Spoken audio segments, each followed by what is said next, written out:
Today we're going to be learning how to set up a burette in order to do an acid-base titration. So the first thing you're going to want to do is get a base from underneath your fume hood, and you're also going to want to get a burette clamp that looks like this. In order to clamp it onto the base, you're going to loosen the screw here, slide it down over the top, get it to a good height, and then screw it back into place. You want it to be snug so that this isn't going to move up or down. Then you'll take your burette, unclamp the clamp, set the burette gently inside, and close it back up. You're just going to want to take a look and make sure that it looks pretty horizontal, otherwise it might give you an inaccurate measurement. For this next part, we're actually going to clean and condition the burette, and that's going to involve us dealing with chemicals, so we want to make sure that we put on our appropriate lab safety gear.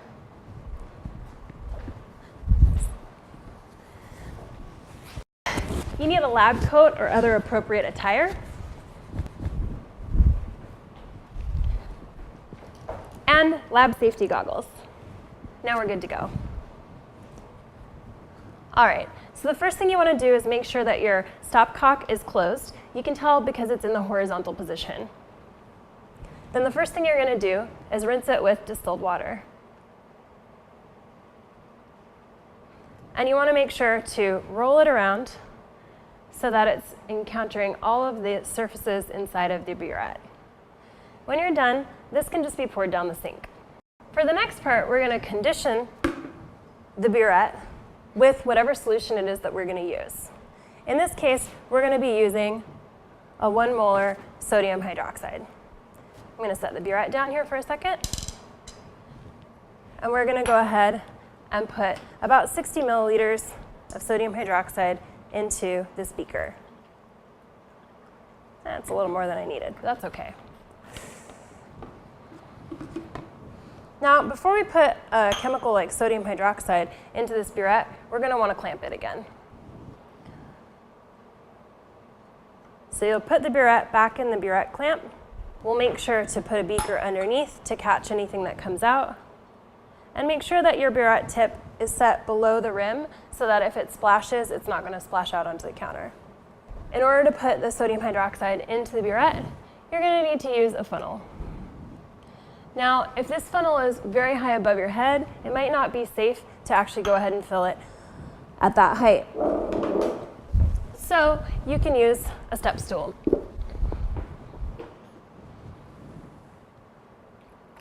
You just want to put a few milliliters in there. And then you can step off of your step stool and remove the funnel.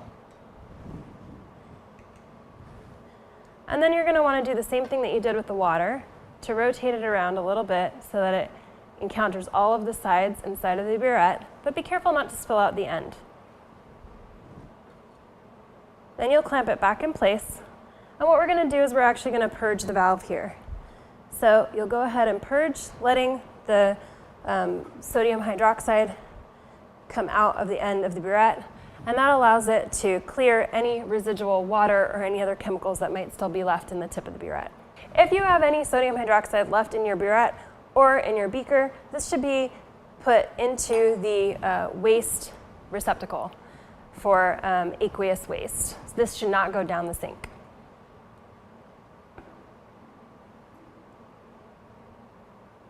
And whenever you're not trying to purge your valve, make sure that it's in the full horizontal position. So once we've cleaned and conditioned our burette, we're ready to start. So now we're going to fill our burette with sodium hydroxide to start our titration.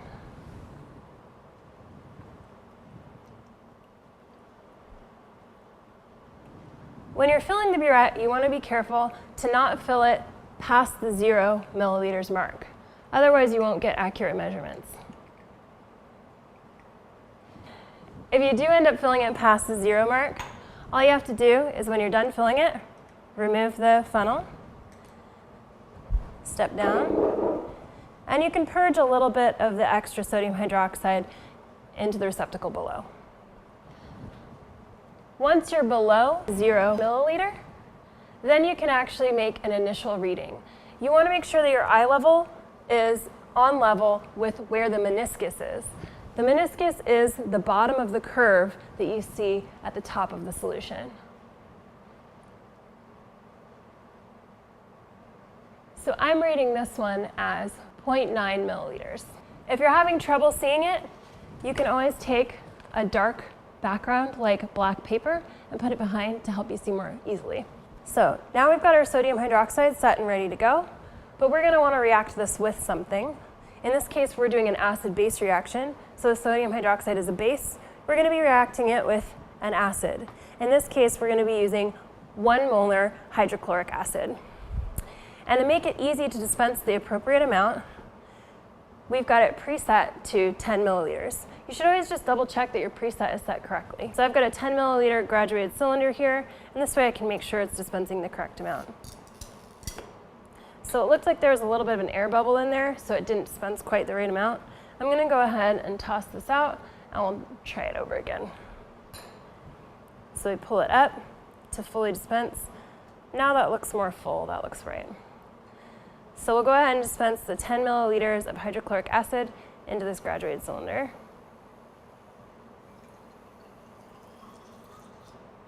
It was still a little short, so we can add a little bit more.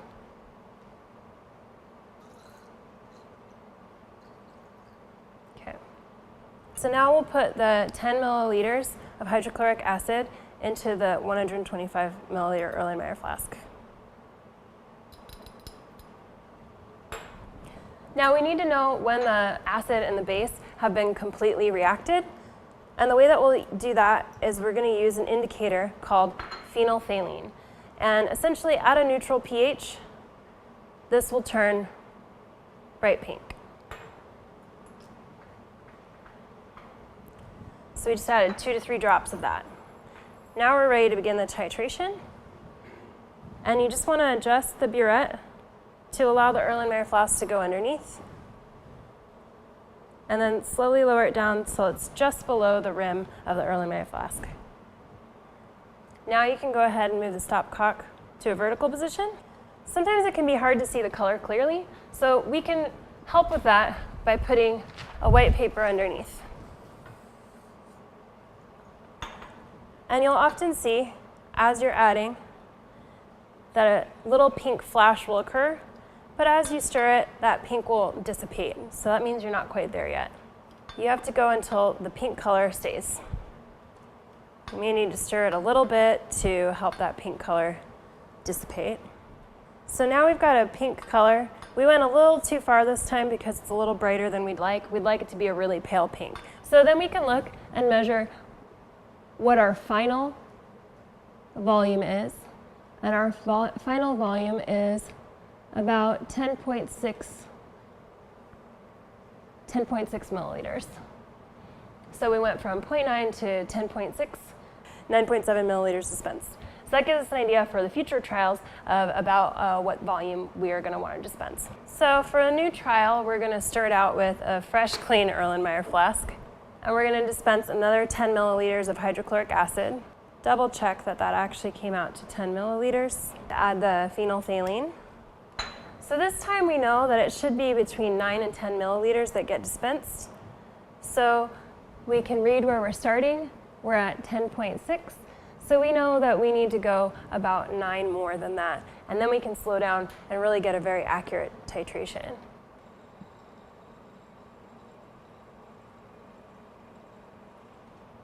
So now we're getting close. We can slow down a little bit. And as you're getting close, you can start slowing it down by having the stopcock just slightly off of vertical. So it dispenses 1 drop at a time. When you get very close, you're going to want to swirl it around a little bit. So each time you can refine your measurement by looking at what your initial volume was and your final volume was and figuring out what approximate volume you'll need for the subsequent trials. So you'll know that you're done when you get the very pale pink. It might go a little brighter if you went too far, but this very pale pink is kind of what you're shooting for because that means that you got exactly to neutral. So here I have 3 examples. In this first example, it hasn't fully neutralized, so you haven't seen any color change. In the second example, you've just barely seen a color change to pink. This is what you're shooting for ultimately. And in this third example, we've over-titrated, and so now this has gone from being a neutral solution to being a basic solution, and that's why it's got that bright pink. This is a little bit more than what you want, so next time you should shoot for a slightly less volume of sodium hydroxide being dispensed. And if you have any sodium hydroxide that's still left from when you filled your burette, make sure you put that in the waste beaker as well. Make sure to fully purge your burette. To fully clean your burette, you're going to get on your step stool again, use the funnel, and fill your burette all the way up with distilled water. So once you have your burette full of water, you're just going to go ahead and purge it, and this will allow it to get rinsed so that you'll get any remaining sodium hydroxide out of the burette. When your burette is done purging, you'll set it on the designated area to dry and clean up the rest of your glassware, and you'll be ready to go.